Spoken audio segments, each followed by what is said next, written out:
Meu nome é Eliseu, e esta é a história de como minha vida mudou para sempre. Era um dia comum. Eu estava no campo, arando a terra com a junta de bois, como sempre fazia. Mas, de repente, Elias, o profeta de Deus, se aproximou. Sem dizer uma palavra, ele lançou o seu manto sobre mim.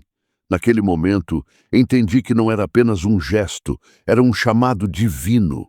Deixei tudo para trás. Corri até ele e disse: "Deixa-me beijar meu pai e minha mãe, e então te seguirei." Ele me respondeu: "Vai e volta, pois que te fiz eu?" Voltei, mas só para sacrificar a junta de bois e cozinhar a carne com os instrumentos do arado.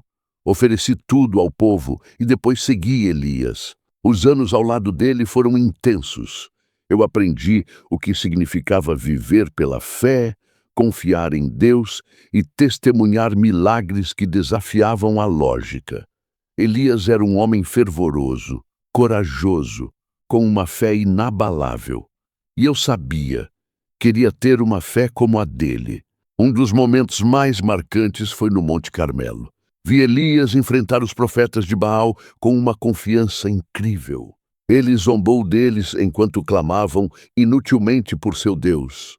Mas quando Elias orou, o fogo de Deus desceu do céu, consumindo tudo, sacrifício, altar, até a água ao redor. Foi uma manifestação tão poderosa que todo o povo declarou: "O Senhor é Deus." Anos se passaram, e então chegou o dia que eu temia. Elias sabia que sua hora havia chegado.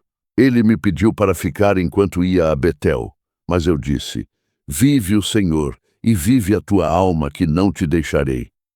Caminhamos juntos, e os filhos dos profetas me avisaram do que estava para acontecer, mas eu apenas pedi que se calassem. Sabia que meu mestre estava prestes a partir. De Betel fomos a Jericó e depois ao Jordão. A cada parada, Elias me dizia para ficar, mas eu sempre respondia: "Não te deixarei." No Jordão, ele enrolou seu manto e feriu as águas, que se dividiram para que passássemos em terra seca. Do outro lado, ele se voltou para mim e perguntou: "Pede-me o que quiseres que eu te faça antes que seja tomado de ti." E eu, com o coração apertado, disse: "Peço-te que haja porção dobrada de teu espírito sobre mim." Ele respondeu: "Coisa difícil pediste, mas se me vires quando for tomado, assim se fará." Enquanto caminhávamos e conversávamos, aconteceu. Um carro de fogo, com cavalos de fogo, surgiu e nos separou. Elias foi levado ao céu em um redemoinho. Fiquei ali, parado, assistindo tudo, até que ele desapareceu. Rasguei minhas vestes, tomado pela dor e pelo peso do momento. Mas ao mesmo tempo sabia: agora era minha vez de continuar o legado. Peguei o manto que ele deixou cair, voltei ao Jordão e com ele fendi as águas. A partir daquele dia, eu sabia que Deus estava comigo, assim como esteve com Elias. E minha história, que começou naquele campo, ainda estava apenas começando.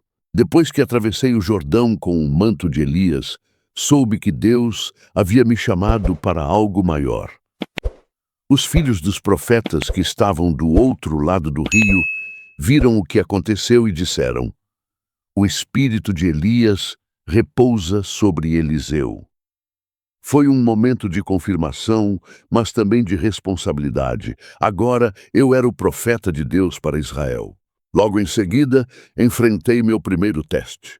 Os homens de Jericó vieram até mim, dizendo que a água da cidade era má e causava morte. Peguei um pouco de sal, de acordo com a direção de Deus, e o joguei na nascente. Declarei: "Assim diz o Senhor, tornei saudáveis estas águas, não haverá mais nelas morte nem esterilidade." E desde aquele dia as águas foram purificadas. Mas nem todos respeitavam o que Deus estava fazendo através de mim. Enquanto subia para Betel, um grupo de rapazes começou a zombar de mim, gritando: "Sobe, calvo! Sobe, calvo!" Era uma zombaria contra Deus e sua obra. Pronunciei uma maldição em nome do Senhor, e 2 ursas saíram do bosque, ferindo 42 deles. Foi um lembrete claro de que Deus não tolera desprezo por sua palavra. Os anos que se seguiram foram repletos de milagres. Um dos mais marcantes aconteceu com uma viúva desesperada. Seu marido havia morrido e os credores queriam levar seus filhos como escravos. Perguntei o que ela tinha em casa e ela respondeu: "Tua serva não tem nada, exceto uma botija de azeite."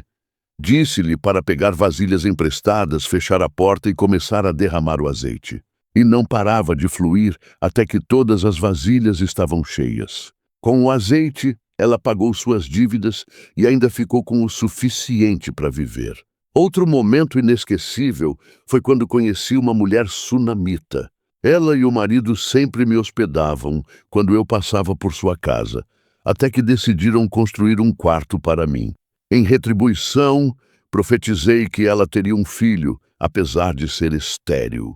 E assim aconteceu. Anos depois, porém, o menino adoeceu e morreu.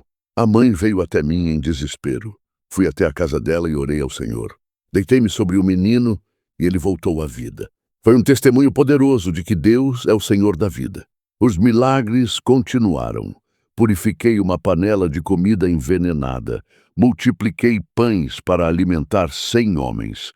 Curei Naamã, o comandante sírio, de lepra ao dizer-lhe que mergulhasse 7 vezes no Jordão, e até fiz um machado flutuar na água para ajudar um dos filhos dos profetas. E também momentos de confronto e revelação.